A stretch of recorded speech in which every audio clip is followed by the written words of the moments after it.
और तनीषा को मैं एक बात बताना चाहूँगी कि करियर बना हो ना बना हो वो तो अलग बात है। ससुराल में जितना हक आपकी सास का है उतना ही हक आपका है। अगर आपकी सास बिना कमाए ससुराल में राज कर सकती है तो आप क्यों नहीं। कल की वीडियो में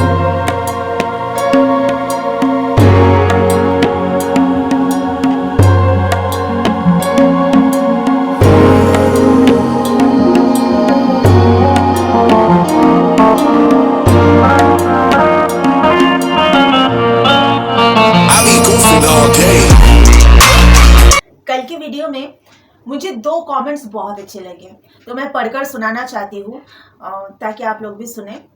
एक कमेंट था, मोहब्बत खुद एक कुर्बानी है, बहुत को छोड़कर किसी एक को चाहना ये कुर्बानी नहीं तो और क्या है।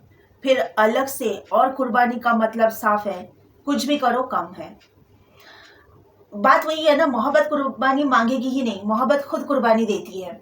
जो आपसे मोहब्बत करेगा वो कुर्बानी आपसे कभी मांग ही नहीं सकता। अगर जो कुर्बानी मांग रहा है वो सबसे बड़ा खुदगर्ज आदमी है, मोहब्बत का दिखावा कर रहा है, ढोंग कर रहा है, नाटक कर रहा है और एक्चुअल में वो मोहब्बत नहीं करता। खुदगर्ज आदमी का काम ही ये होता है कि उसका मतलब पूरा हो गया वो आपको जलील करके निकल जाएगा। या दो मतलब होता है उसका, या तो उसका मतलब अगर पूरा हो गया तो वो आपको जलील करके निकल जाएगा, या तो जब उसे पता चलेगा यहाँ मेरा मतलब पूरा नहीं हो सकता तो आपको जलील करके वो निकल जाएगा। खुदगर्ज आदमी ऐसा होता है, दिखावा मोहब्बत का खूब करेगा। मेरा भी पाला खुदगर्ज से ही पड़ा है ना। मेरा जो पति है सबसे बड़ा दुनिया का शायद खुदगर्ज है, मतलब जितने खुदगर्ज दुनिया में है ना उन सबका सरदार है ये। तो मैं बहुत अच्छी तरह जानती हूँ खुदगर्ज आदमी लोग दिखावा कैसे करते हैं। ये लोग मोहब्बत का ऐसा दिखावा करेंगे कि आपकी दुनिया रंगीन हो जाएगी, आप एकदम सपनों में जियोगे, ऐसा मतलब फैंटेसी में जियोगे आप। इतनी दुनिया रंगीन कर देते ये लोग। लेकिन जब वो चार्मिंग जो फसाद है उनका, जो मुखौटा है, वो जब वो लोग निकाल देते हैं तब उनका असली रंग पता चलता है। ये लोग ना गिरगिट होते हैं, रंग बदलने वाला गिरगिट होते हैं। अच्छा, ये हो गया एक कमेंट जिन्होंने जो मोहब्बत के ऊपर लिखा है, इन्होंने बहुत अच्छा लिखा। और दूसरा है तनीष का। तनीष ने लिखा है, दी जिनका करियर नहीं बना होता वो ससुराल में रहने के अलावा कोई ऑप्शन नहीं रहता और इसमें फैमिली भी सपोर्ट नहीं करती। मैं समझ नहीं पाती हूँ ऐसी फैमिली को कि मैं क्या बोलूँ। मतलब आपकी खुद की बेटी ससुराल में तकलीफ में है और आप सपोर्ट भी नहीं कर रहे हो, यानी आप फैमिली हो या दुश्मन हो। आपकी बेटी है या दुश्मन है। बाय गॉड्स ग्रेस मेरी फैमिली, मेरे पेरेंट्स, मेरे पापा तो रहे नहीं, लेकिन अगर रहते तो भी मेरी मम्मी जो है बहुत सपोर्टिव है हर एक मामले में। चाहे मेरे करियर का मामला हो, आज जो मैं हूँ मेरे पेरेंट्स की वजह से हूँ, जितना भी थोड़ा बहुत हूँ मेरे पेरेंट्स की वजह से हूँ। आज अगर मेरी मम्मी ने मुझे मजबूत किया है ये बोल के, ये तेरा खुद का घर है, यहाँ तेरा काम तेरा इंतजार कर रहा है, तेरी लाइफ में किसी चीज़ की कमी नहीं, तो किस बात का स्ट्रेस ले रही है, ये बोल के मुझे समझाता। जब मैं ससुराल में इतनी तकलीफ में थी तब मुझे ये समझाया था कि तेरा काम है, तो अपने पैरों पे खड़ी है, तो क्यों बड़े बड़े लोगों की गाली खाएगी। पेरेंट्स ऐसे होने चाहिए, फैमिली ऐसी होनी चाहिए। और ऐसा भी नहीं कि घर वाले, देखिए हर किसी के पेरेंट्स ये चाहते हैं कि मेरी बेटी ससुराल में खुश रहे, मेरी बेटी का घर अच्छे से बसा बसाया रहे। लेकिन जहाँ पे बेटी जलील हो रही है, जहाँ पे बेटी को दिन रात ताने दिए जा रहे हैं, सिर्फ बेटी नहीं बेटी के मायके वालों को भी जलील किया जा रहा है, वहाँ पे मतलब ताने सुन के आप किसी के घर में गुलामी कर रहे हो। आपका घर नहीं है वो जो आप बसाने की कोशिश कर रहे हो, वो आपका घर ही नहीं है। जो घर होगा वो घर होगा, वहाँ पे कोई ताना देने वाला आपको नहीं रहेगा, आपको रुलाने वाला जलील करने वाला कोई नहीं रहेगा। ये घर नहीं है, ये जहन्नुम है। इस तरह धीरे धीरे धीरे धीरे आप एक दिन मिट जाओगे, मर जाओगे। तो ये जो पेरेंट्स नहीं समझते वो पेरेंट्स कैसा, वो फैमिली कैसी, वो तो दुश्मन है। फैमिली जब आप पेरेंट्स ऐसे होने चाहिए। बेटा तो चल, बेटे के लिए तो अलग ही रूल है। बेटी पैदा हुई मतलब आप ये सोचो कि बेटी का करियर कैसे बने। हमारे बड़े सिटीज में तो ऐसे ही होते हैं। हर एक, चाहे वो लोअर क्लास हो, चाहे मिडिल क्लास हो, चाहे अपर क्लास हो, कोई भी क्लास क्यों ना हो, हर कोई करियर के पीछे भाग रहे हैं। हर एक फैमिली की लड़की करियर के पीछे भाग रही है। यहाँ पे कोई घर में बैठी नहीं है। यहाँ पे बेटी पैदा हुई मतलब ये नहीं कि बस शादी का सोचो। जैसे कि मुझे अभी समझ में आ रहा है, मुझे भी ये पता नहीं था कि हमारा देश अभी भी इतना पिछड़ा हुआ है, पर अभी थोड़ा थोड़ा करके पता चल रहा है। मुझे तो लगता था चाहे गांव हो चाहे कोई भी रूरल एरिया क्यों ना हो, हर जगह ही शायद आगे बढ़ चुकी है, हर जगह के लोग आगे बढ़ चुके हैं। वो पुराना वाला मेंटालिटी नहीं है लोगों का। लेकिन मैं बहुत गलत थी। अभी भी देख रही हूँ कि समाज बहुत पिछड़ा हुआ है कोई कोई जगहों पे। आज भी लड़कियों को दबाया जाता है, जबकि बहुत सारे देखती हूँ सोशल प्लेटफॉर्म्स पे जो टिकटॉक वगैरह से बहुत गाँव से लड़कियां आगे बढ़ी है। बहुत ऐसी है, जैसे मनीषा रानी करके एक है जो बिहार से बिलोंग करती है, मुंबई में आके वो वेल सेटल्ड है, अभी टिकटॉक से फेमस हुई है। ऐसे मुझे लगता था शायद गांव के लोग भी आगे बढ़ चुके हैं, अभी वो पुराना वाला मेंटालिटी नहीं है। लेकिन नहीं, अभी थोड़ा थोड़ा पता चल रहा है कि नहीं, हमारा देश अभी भी पिछड़ा हुआ है। बेटी पैदा हुई मतलब ये नहीं कि आप जिस दिन से पैदा हुई उसी दिन से आप ये सोच रखो कि बड़ी होएगी तो फटाक से उसको दूसरे के घर भेज देना है। पढ़ाओ लिखाओ, वो पढ़ाई में अच्छी हो ना हो, करियर किसी ना किसी चीज़ में बना रही।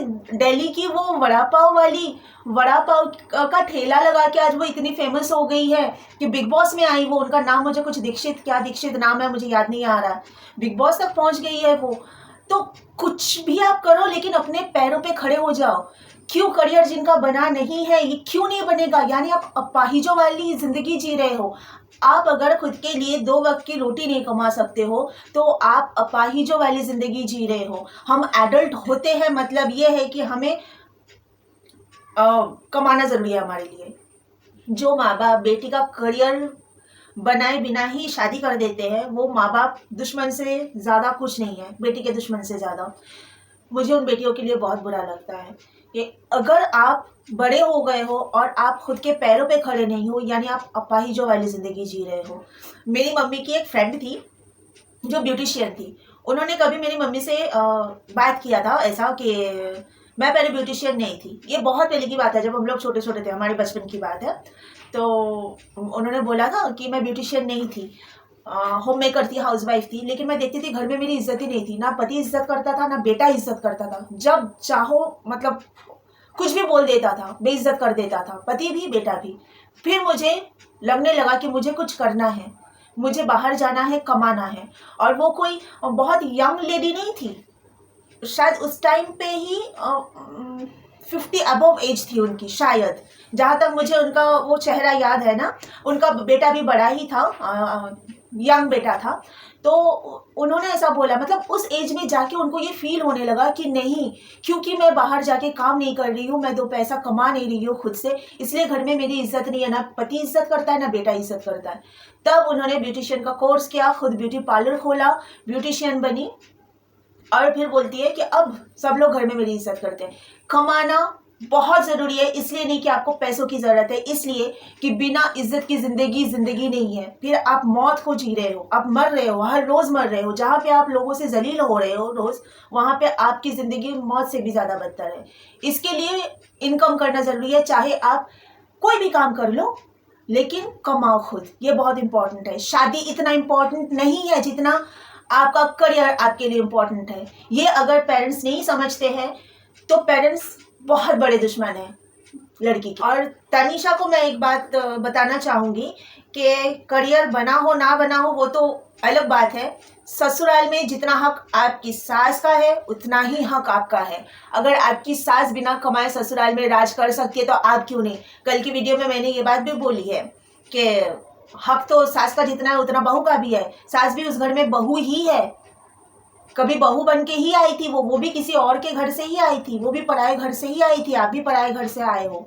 तो अगर उनका हक है तो आपका क्यों नहीं। जितना हक उनका है उतना ही हक आपका है। हक की लड़ाई, हक हमेशा लड़के अगर नहीं देते हैं तो लड़के ही हक को छीनना पड़ता है। अगर वो रह सकती है हक से तो आप भी रहना हक से, चाहे आप कमाओ चाहे नहीं कमाओ। वो लड़ाई लड़ने की ताकत रख के ही ससुराल में कदम रखना है। और रही मेरी बात, शायद बोलोगे कि आप लोग अब हम लोगों को सिखा रहे हो, लेकिन आप क्यों नहीं। मैं तो, मेरी बात इसलिए अलग है, मैं छोड़ी नहीं वो जगह, मैं कभी भी टपक सकती हूँ, मैं टपकूंगी भी। लेकिन क्योंकि मेरा अभी काम है यहाँ पर और मेरे प्रोजेक्ट्स आ रहे हैं, मैं काम क्यों छोड़ूं, पैसा क्यों छोड़ूं। जब मेरे पति ने ये साफ साफ बता दिया कि पैसा है ही तो तेरी इज्जत है, तो मैं पैसा ही क्यों ना कमाऊं। फिलहाल मैं कि पैसा कमाने पे पूरा मेरा फोकस है। पहले मैं रिश्ते में बहुत ज़्यादा फोकस करती थी, लेकिन जब पता चला जिसके साथ रिश्ता निभा रही हूँ मैं, शिद्दत से, दिल से, जान से। वही जब मुझे बता दिया कि पैसा ही सब कुछ है उसके लिए, तो मैं भी पैसा कमाऊंगी। और जिस दिन टपकना होगा ना, टप करके फिर से टपक जाओगी, क्योंकि वो घर जितना मेरी सास का है उतना ही मेरा है। तो इसके लिए हक मैं छोड़ूंगी नहीं। और आपको भी ये बता रही हूँ, आप कमाओ ना कमाओ वो तो अलग बात है, वो अलग पार्ट है पूरा, लेकिन हक हमेशा कोई देता नहीं है, आपको छीन के लेना पड़ेगा। इसके लिए अगर आपकी सास वहां पे रह के राज कर रही है, तो सास को ये भी बताना कि जितना आप इस घर में बहू हो उतना ही मैं बहू हूँ। तो ज्यादा हक मत आप हक आप जता रहे हो, जताओ अपनी जगह के लिए जताओ, पर मेरे पे मत जताओ। इतना खुद को बोलना पड़ेगा। अब मैं जाऊंगी ना, मैं कुछ अलग ही टाइप की बन के जाऊंगी। वो मासूम वाली बहू जो आंसू बहा रही थी ना बैठ के, वो वाली बहू बन के नहीं जाऊंगी। और हर एक चीज अब मैं यूट्यूब पे शेयर करूंगी। अब बहुत उन लोगों ने कर लिया है, होशियारी बहुत ज्यादा मार लिया उन लोगों ने, अब होशियारी मारने का टाइम मेरा है। ओके, आज के लिए इतना ही।